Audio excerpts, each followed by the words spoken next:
Seguimos lidiando con este profeta y este rey, Balac y Balaam. En la meditación anterior, en el capítulo 22 de Números,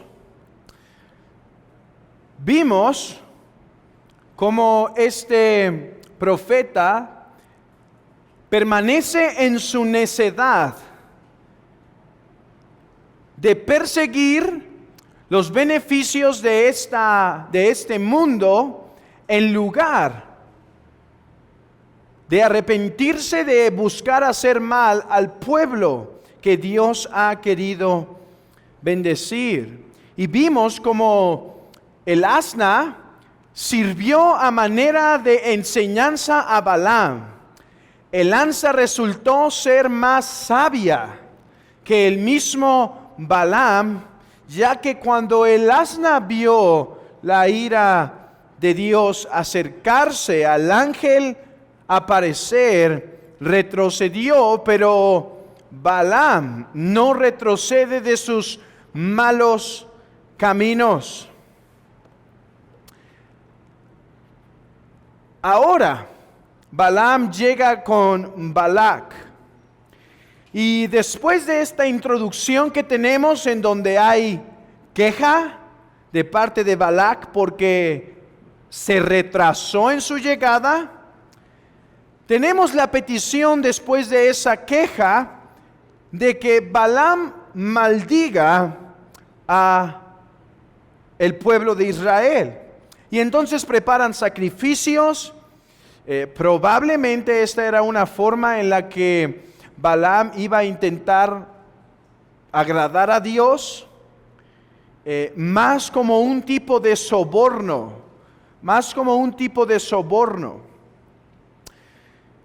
que una verdadera intención de buscarlo. Y en esos sacrificios se encuentra a Jehová. Jehová le encuentra a Balaam y le dice: esto es lo que vas a decir al pueblo. Estas serán tus palabras para el pueblo que Balac quiere maldecir. Porque de la cumbre de las peñas lo veré. Esta es la primer profecía. Y desde los collados lo miraré. Pensemos en lo que está diciendo Balaam. Balaam se está poniendo en un tipo de montaña, en una forma alta, de una manera elevada, y está viendo la grande población de Israel. O sea, está hablando a su favor, porque desde las cumbres de las peñas los veré. O sea, serán tan grandes, tan abundantes, que serán vistos desde todo lugar. He aquí un pueblo que habita confiado, y no será contado entre las naciones. ¿Quién contará el polvo de Jacob? ¿Por qué polvo de Jacob? ¿Qué texto debe venir a nuestra mente aquí? Abraham, ¿recuerdan? ¿Cómo sería la nación de Abraham? Como la arena que está a la orilla del mar. Muera yo la muerte de los rectos, y mi postrimería sea como la suya. O sea, aún en la muerte ellos son benditos. Tuviese yo el tipo de muerte que ellos tienen. ¿Qué tenemos entonces en este texto? No tenemos la maldición que esperaba. Más bien tenemos una maldición. Tenemos una maldición para Balac y una bendición para Israel. Es una maldición para Balac, contrario a lo que él quería. Él quería recibir bendición y maldición Israel. Pero ahora Balac recibe la maldición porque el pueblo que está siendo bendecido es el pueblo que va a venirle a destruir. Es el pueblo que va a conquistar. Hermanos, seamos cuidadosos en notar que estas bendiciones que está dando Balaam son bendiciones pactuales, son las bendiciones que se establecieron con Abraham. Una nación grande es lo que Dios le prometió a Abraham. Una nación que habita en un lugar confiado es lo que Dios le prometió a Abraham. No solo le daría nación, le daría una tierra en donde habitarían confiadamente. Entonces, Dios no está trayendo maldición sobre su pueblo, sino está declarando su bendición. En otras palabras, hermanos, en lugar de traer mal, Dios trae bien al pueblo. Este es un pueblo imposible de maldecir. Este es un pueblo sobre el cual no pueden decirse cosas en su contra. No se puede hablar mal, no puede traerle maldiciones. ¿Por qué, hermanos? Eso es claro en nuestro texto y fue claro desde el capítulo 22.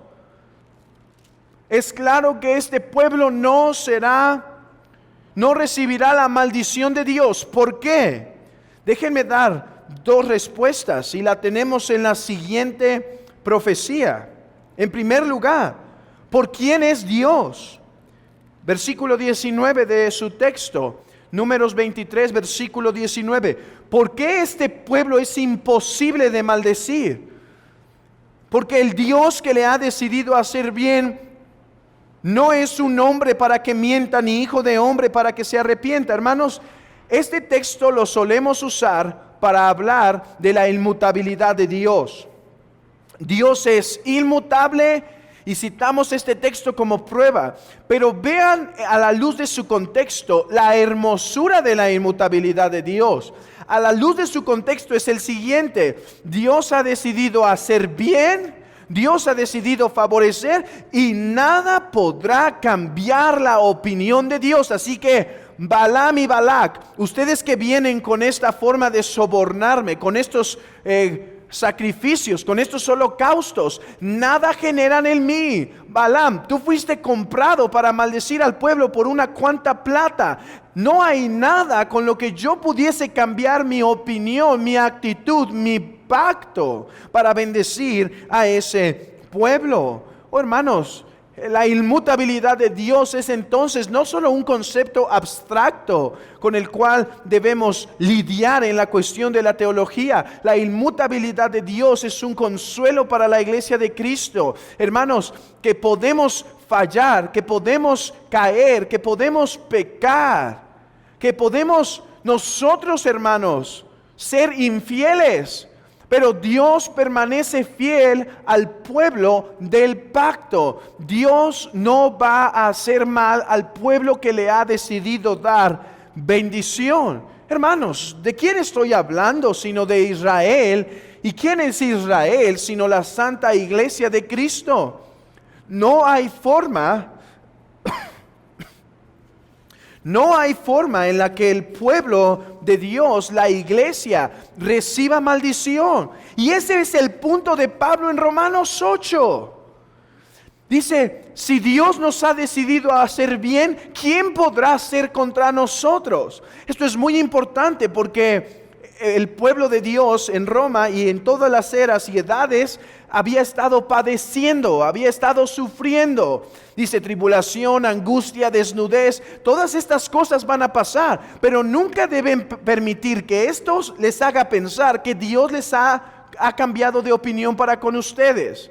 Las tribulaciones, las pruebas, las tentaciones, el desánimo, las tragedias en la vida no deben hacernos pensar, la persecución no debe hacernos pensar que Dios está en contra de nosotros, porque el que no escatimó a su propio Hijo, ¿cómo no nos va a dar con Él todas las cosas? Esta es la doctrina de la inmutabilidad para la iglesia de Cristo, que Dios ha decidido hacernos bien, hermanos, y nunca habrá mal para la iglesia. ¿Podrá haber persecución? Sí, pero eso nunca significa el desfavor de Dios. ¿Podrá haber pruebas? Sí, pero esto no significa que Dios ha cambiado su opinión. Estas cosas siempre serán para nuestro bien y en última instancia serán el camino por el cual llegaremos a la gloria.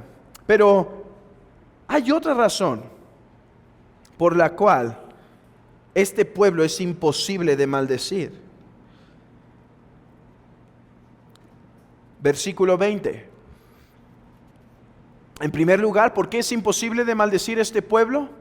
Porque Dios hizo pacto con Abraham de hacerlo una gran nación, de darle una tierra, y por lo tanto el pueblo de Israel no podrá recibir maldición, porque Dios es inmutable y fiel a sus pactos y a sus promesas. Pero hay otra razón por la cual es imposible de maldecir. Versículo 20 y 21. He aquí, he recibido orden de bendecir. Él dio bendición y no podré revocarla. No ha notado iniquidad en Jacob, ni ha visto perversidad en Israel. ¿Por qué este pueblo es imposible de maldecir? ¿Por qué no hay forma de maldecirle? Respuesta: porque Dios no ha visto iniquidad en él. Hermanos, déjenme repetir esto. Dios no ha visto iniquidad en el pueblo. ¿Qué? ¿Que no ha visto iniquidad? ¿No fue este pueblo que se quejó saliendo de Egipto? ¿No fue este pueblo que murmuró porque no tenía agua? ¿No fue este pueblo que se quejó porque no tenía carne? ¿No fue este pueblo que se rebeló en la rebelión de Coré? ¿No fue este pueblo que quiso hacer una sublevación contra el liderazgo?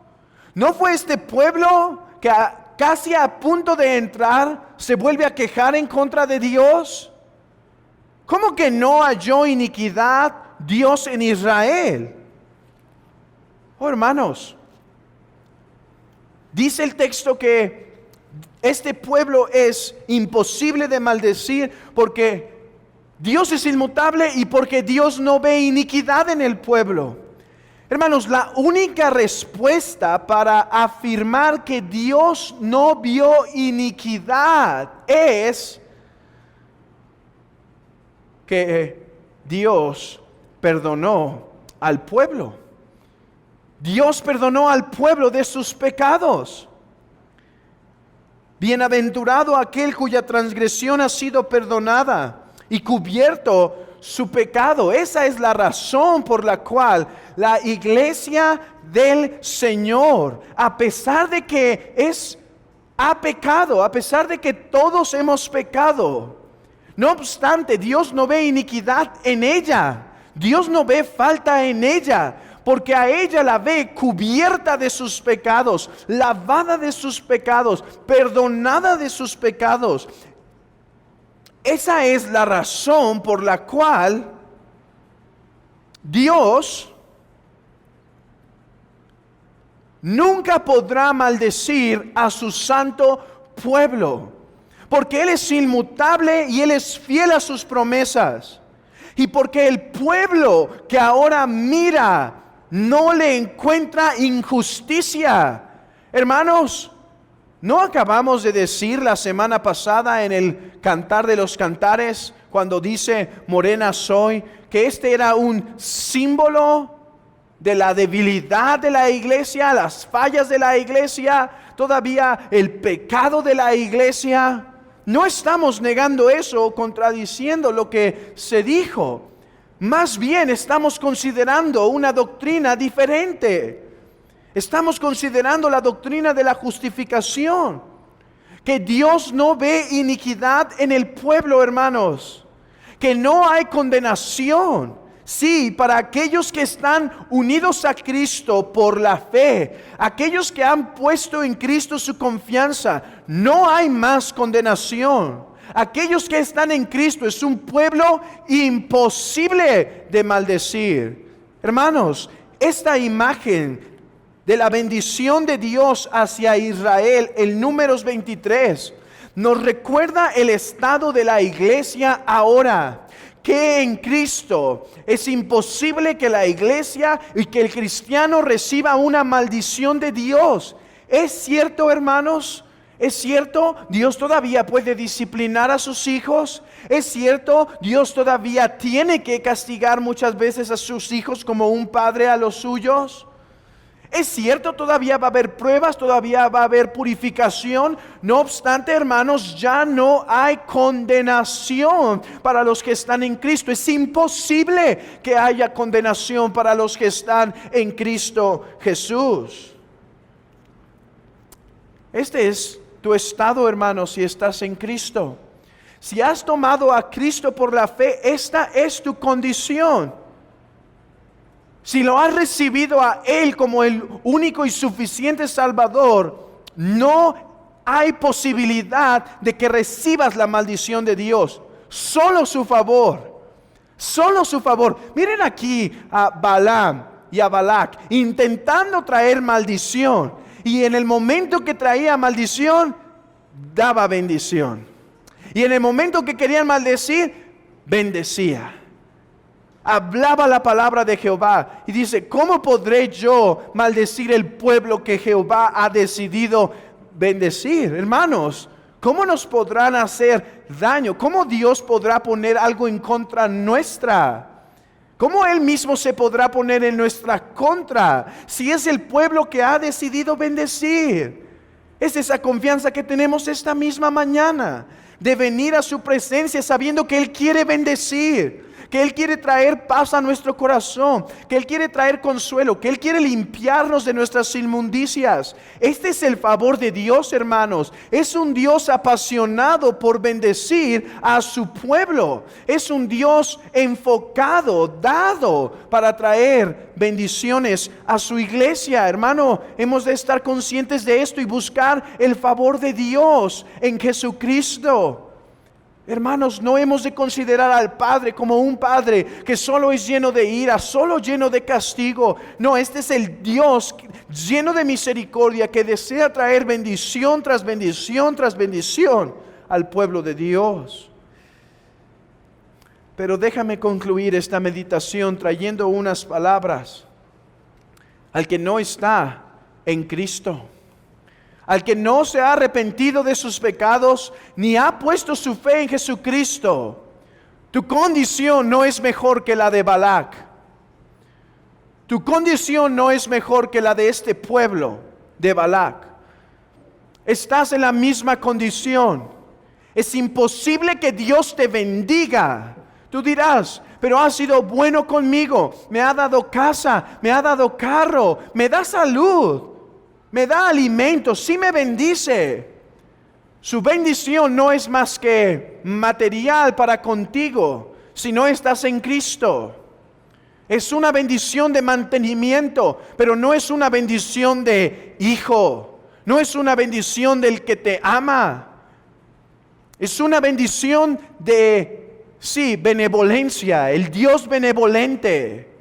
Pero aún no es una bendición de gracia, de perdón. Más bien, no solo no te bendice con bendiciones salvadoras, con perdón, sino por el contrario, si del cristiano se dice que no hay condenación para él, de ti se dice que toda condenación hay si persistes en tus pecados y si persistes en rehusar confesar a Cristo como Señor y Salvador. Oh, que esta clara realidad de Números 23 te haga a ti, joven, a ti, niño, a ti, señor, señora, entender tu horrible estado, tu mala condición, que tus ojos pudiesen ser abiertos para entender que fuera de Cristo solo tienes la maldición de Dios y no su bendición. Iglesia, que hoy nos regocijemos, que nuestra imagen de quién es Dios Padre, nuestra imagen de Dios sea correctamente informada sobre esta continua gracia y misericordia que Él tiene para con su pueblo. Hermanos, no olvidemos lo bondadoso que Él es. No olvidemos lo amoroso que Él es con su iglesia. Él es tierno. Y eso es lo que nos enseña Números 23, hermanos. Pidamos de su bendición. Él quiere bendecir. Él quiere bendecir espiritualmente a su iglesia. Hermanos, somos sus hijos. Somos sus hijos. Ya no nos rechaza, ya no nos condena si estamos en Cristo. Que la iglesia se regocije y se alegre en esta preciosa condición que ella posee.